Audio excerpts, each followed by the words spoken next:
Alors, les amis, antérieurement, on a discuté un petit peu de cet enseignement que je vais vous rappeler. On parle toujours de quelle est ma place lors d'un festin. Nous, bien souvent, on va dire, bon, faites attention à votre humilité. Votre humilité, c'est de prendre la place qui vous est due, non pas la place d'un autre. D'ailleurs, si tu prends la place d'un autre, tu vas te sentir mal à l'aise. Que ce soit plus haut, que ce soit plus bas, ce n'est pas ta place et tu vas te sentir mal à l'aise. Mais ce qu'a fait notre ami Luc, puis que je trouve intéressant, puis que je vais vous lire, c'est il y a une autre façon de voir, puis c'est de cette façon-là que je vais essayer d'approfondir cet aspect. Regardez bien. Jésus disait aux invités une parabole, parce qu'il remarquait qu'ils choisissaient les premières places. Il leur dit, « Quand tu es invité à des noces, ne va pas te mettre à la première place, de peur qu'on ait invité quelqu'un de plus important que toi, et que celui qui vous a invité, toi et lui, ne vienne te dire, « Cède-lui ta place. » Alors tu iras tout confondu prendre la dernière place. Au contraire, quand tu es invité, va te mettre à la dernière place afin qu'à son arrivée, celui qui t'a invité te dit, « Mon ami, avance plus haut. » Alors ce sera pour toi un honneur devant tous ceux qui seront à la table avec toi. Car tout homme qui s'élève sera abaissé, et celui qui s'abaisse sera élevé. Alors la question que je me pose par rapport à ça, ce n'est pas une question de mon humilité en disant « je vais prendre ma place », mais comment il se fait que le maître de la noce sait que je ne suis pas à sa place?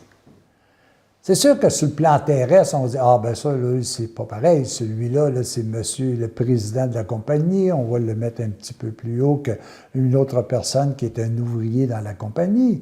Ah, c'est un politicien, il doit être plus en évidence qu'un autre. » Ça, on peut faire ça sur le plan terrestre. Mais sur le plan divin, qu'est-ce qui fait dire au maître de la maison, c'est l'amour, qu'est-ce qui lui fait dire que je suis à ma place ou pas? C'est tout simplement l'ensemble des actes d'amour que j'ai faits. Est-ce que mes actes d'amour me méritent telle place ou telle autre place? Si je n'ai jamais fait d'acte d'amour, je ne suis pas reconnu à ma juste valeur si je m'en vais à un endroit qui n'est pas la mienne.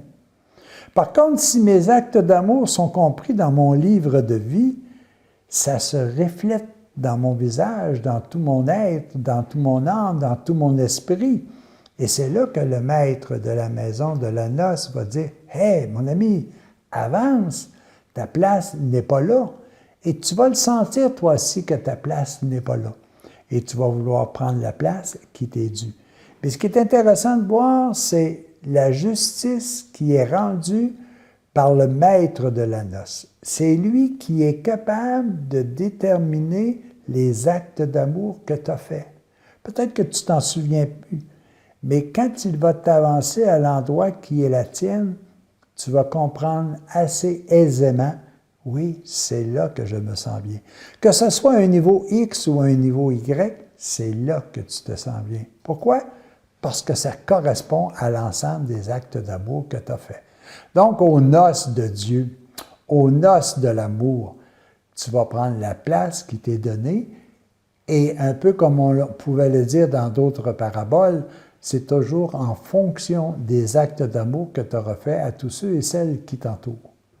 Oui, les amis, tu as une place. Elle est unique, cette place. Et cette place, c'est celle que toi, tu auras construite, que tu auras développée avec le temps, que tu auras réalisé par tout ce que tu auras fait de beau, de bon, de juste et de louable. Tu te sentiras à l'aise. Puis, en quelque sorte, tu ne te sentiras pas ni trop surévalué, ni trop sous-évalué. Pourquoi? Parce que tu vas dire, c'est ma place et c'est là que je me sens bien. Alors, les amis, fournissons au maître de la noce, le bon élément pour pouvoir justifier la place qui nous revient. À tous et à chacun, à la prochaine.